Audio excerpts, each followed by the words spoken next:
देश और दुनिया का सबसे तेजी से उभरता हुआ news channel rising India news 24। Channel को सब्सक्राइब करें, लाइक करें और वीडियो को शेयर करें। राइजिंग इंडिया न्यूज 24 से मैं राजेश झा। हम गाजियाबाद में हैं, हमारे साथ हैं कृष्णा त्यागी जी। कृष्णा त्यागी जी का परिचय तो खैर बहुत ज्यादा ही है, उस लंबे में नहीं आना है। अभी हाल फिलहाल इन्हें किसी विधर्मियों से धमकी मिली है, उसी के बारे में बात करेंगे। जी कृष्णा जी, क्या वाकया हुआ था, क्या बात हुई थी? पहले तो आपका बहुत बहुत धन्यवाद।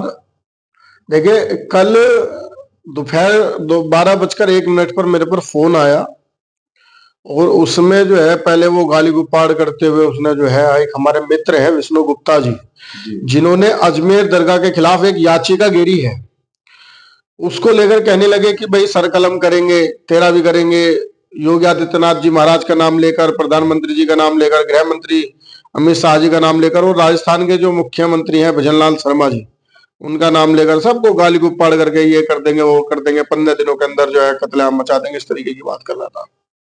ये व्यक्ति था कौन? कुछ देखिए, उसकी बातों से तो ऐसा लगा वो तांत्रिक टाइप का था। अच्छा, तांत्रिक। हाँ, उसने बात तो मतलब क्या बताऊं, उसकी बात में भी जो है हंसी आ रही है सोचकर कि एक देखिए ये तांत्रिक क्या है, ये अनपढ़ है, जाहिल है असल में, जाहिल है। और जाहिल इस कदर है कि इन्हें ये लगता है कि हम हवा में कुछ फेंकेंगे और प्रधानमंत्री जी को कुछ हो जाएगा, कृष्ण त्यागी जी को कुछ हो जाएगा, योगी आदित्यनाथ महाराज को कुछ हो जाएगा। इन जी मतलब जाहिलियत की भी हद पार कर रखी है लोगों ने।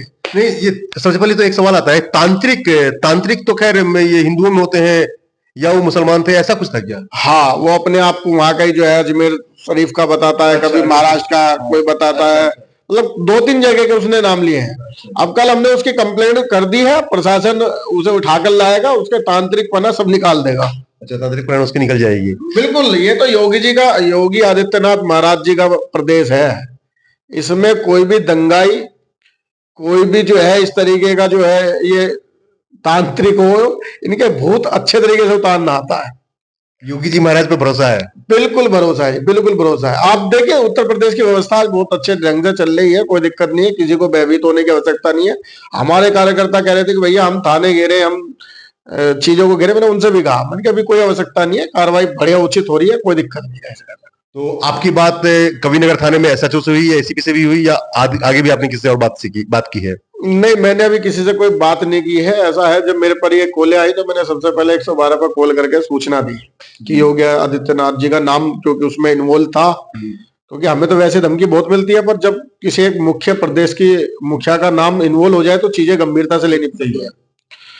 तो मैंने 112 पर कॉल की, तो उसके बाद जो हमारे जो शास्त्री ऑफिस के करीब, कार्यालय के करीब के जो चौकी लगती है, वहां के ललित जी हैं चौकी प्रभारी, वो आए थे, उन्होंने मेरी कंप्लेंट ऑफिस से ली है।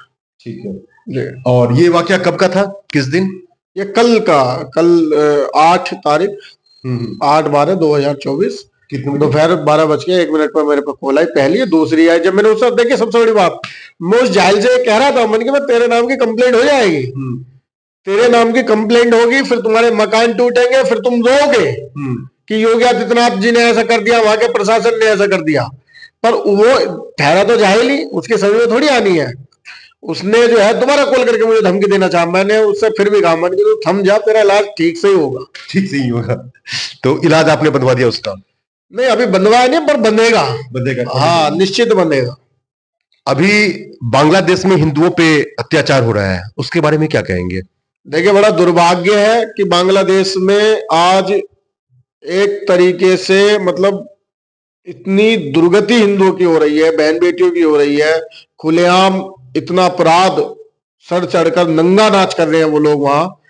आज हमारे माननीय प्रधानमंत्री जी को कदम उठाते हुए मैं तो ये कहता हूं मोदी जी से कि हमला करें, सेना पहुंचाए और एक टुकड़ा बांग्लादेश से काटकर उन हिंदुओं को दें, वहां के स्थानीय हिंदुओं को दें। क्योंकि देखिए, मैं उससे कोई भी पक्ष में नहीं हूं कि वहां से कोई हिंदू भारत आए, मैं इस पक्ष में नहीं हूं। मैं ये चाहता हूं कि माननीय मोदी जी, माननीय रक्षा मंत्री जो है राजनाथ सिंह जी, इस कदम को उठाएं कि वहां पर हमला करें, अपनी सेना भेजे और वहां के स्थानीय हिंदुओं को एक अलग हिस्सा तोड़कर वहां एक अलग देश बनाए हिंदुओं के लिए।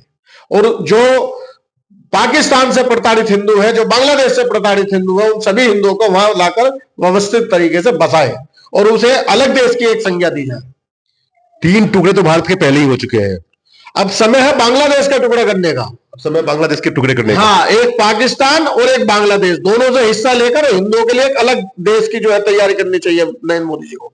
और पूरा देश साथ है, मुझे नहीं लगता है मुसलमानों को कोई आपत्ति होगी इस चीज से। पूरा देश साथ देगा और देश ही नहीं, जिस तरीके का माहौल माननीय नरेंद्र मोदी जी ने पूरे विश्व में बनाया हुआ है, विश्व में भी समर्थन आएगा जी। अभी हाल फिलहाल एक आपके हिंदू योद्धा भी हैं गाजियाबाद में, पिंकी चौधरी जी, उनकी अभी तक रिहाई नहीं हुई है। ये बड़ा दुर्भाग्य है। हमारे भाई हैं और देखिए, ऐसा उन्होंने, मुझे नहीं लगता कि ऐसा उन्होंने बहुत कुछ करा है कि जिसके लिए अभी तक उन्हें 3-4 महीने हो गए लगभग उन्हें जेल में गए हुए। मुझे नहीं लगता कि उन्होंने ऐसा कुछ भी किया है कि उन्हें 3-4 महीने वहां सड़ाया जाए। ये तो प्रशासन को, हमारे जो नेता हैं, बड़े बड़े संगठन है, उन्हें ये सोचना चाहिए कि अगर हम ऐसे योद्धाओं को जेल में बंद कर देंगे, ऐसे योद्धाओं को सड़ने देंगे, तो मुझे नहीं लगता भविष्य में कोई भी आवाज उठा पाएगा। इस योद्धा पिंकी चौधरी की पत्नी भी चुनाव में खड़ी हुई थी और उनको जीत भी नहीं मिल पाई, जबकि सभी जो हिंदू संगठन है उन्होंने साथ भी दिया था। इसके बारे में क्या कहना चाहेंगे? देखिए, बड़ा दुर्भाग्य है, ये हिंदुओं की कमी है। हिंदुओं को सोचना चाहिए कि अगर आज आप लोग हमारा साथ दोगे, एक बार जिताने का काम करोगे, तो देखिए, मैं चुनाव नहीं लड़ा, पर मुझे ये भरोसा है कि अगर हम में से कोई जीतकर सत्ताधारी चीज में जाता, देखो समर्थन जब भी भाजपा का ही होता, हम भाजपा से अलग नहीं है, न कल थे, ना आज है, न कल होंगे। हाँ, उस वक्त भी आपने भी बोला था और बाकी संगठनों ने भी बात कही थी कि हम योगी जी के, मोदी जी के खिलाफ नहीं है, हम भाजपा के खिलाफ नहीं है, क्योंकि इस जीत से, इस उपचुनाव की जीत से न तो सरकार के ऊपर, प्रदेश सरकार के ऊपर, न केंद्र सरकार के ऊपर कोई प्रभाव पड़ रहा है, लेकिन फिर भी लोगों ने साथ नहीं दिया। हाँ, ये मैं यही तो कह रहा हूं ना। देखिए, दुर्भाग्य है, अगर एक पिंकी चौधरी जैसा योद्धा जीत कर जाता, कृष्णा त्यागी जैसा योद्धा कहीं सीट पर बैठेगा, तो बात आप ही लोगों की होगी, आपके समर्थन की होगी, आपके देखभाल की होगी और आपकी सुरक्षा की होगी। और पूरी जिम्मेदारी के साथ हम आज फिर कह रहे हैं आपके चैनल के माध्यम से कि कल भी अगर आपके भाई खड़े होते तो आप अपने भाइयों का साथ दीजिए, जो दिन रात आपके लिए लड़ते हैं, आपके लिए बोलते हैं। देखिए, पिंकी चौधरी ने जो करा वो उसका परिवार का नहीं था, उसका परिवार का कोई सदस्य नहीं था, उसकी जाति का कोई सदस्य नहीं था, फिर भी उन्होंने उस पीड़ा को देखा और देखकर जो आक्रोश में होकर जो भी कदम उन्हें उचित लगा वो उठाने का काम किया। और ऐसा ही नहीं, सैकड़ों कदम उन्होंने उठाए, सैकड़ों कदम हमने उठाए हैं, आगे भी उठाएंगे। पर हिंदू तुम्हें साथ देना है, मैं फिर कहूंगा। ये देखिए, हम कभी ना भाजपा के खिलाफ थे, ना योगी आदित्यनाथ जी महाराज के खिलाफ है, ना नरेंद्र मोदी जी के खिलाफ कभी जा सकते हैं। पर अगर आप हमारी ताकत बढ़ाने का काम करेंगे तो कहीं ना कहीं वो ताकत उस सीट की सही जगह बैठेगी और आपका जो मुद्दा होगा वो सही जगह उठा पाएंगे हम लोग। आखिरी बात ये कि बांग्लादेशी मुसलमानों को और जो भारत के अंदर जो रोहिंग्या मुसलमान है या बांग्लादेशी है, उनके लिए क्या संदेश देना चाहते हैं और उनके लिए क्या एक्शन करना चाहते हैं या करने की योजना है आपकी? देखिए, मैंने अभी एक प्रेस कॉन्फ्रेंस हुई थी दिल्ली में, मैंने उसमें भी एक बात कही थी कि जितने भी ये कट्टरपंथी हैं, चाहे वो रोहिंग्या है, चाहे बांग्लादेशी है, चाहे उनके भारत में रह रहे समर्थक भी है, उन सभी को गोली मार देनी चाहिए। और ये भारत सरकार को कदम जितना जल्द उठा सकते हैं उतना जल्द कदम उठा लेना चाहिए। जितने भी कट्टरपंथी हैं, जितने भी उग्रवादी हैं, जितने भी आतंकवादी हैं, उनके समर्थक हैं, ये भारत के लिए दिमाग का काम कर रहे हैं और जितना दिमाग को जल्दी खत्म कर सकते हैं उतना जल्दी खत्म कर देना चाहिए। धन्यवाद। राइजिंग इंडिया न्यूज़ 24 से बात करने के लिए आपको बहुत बहुत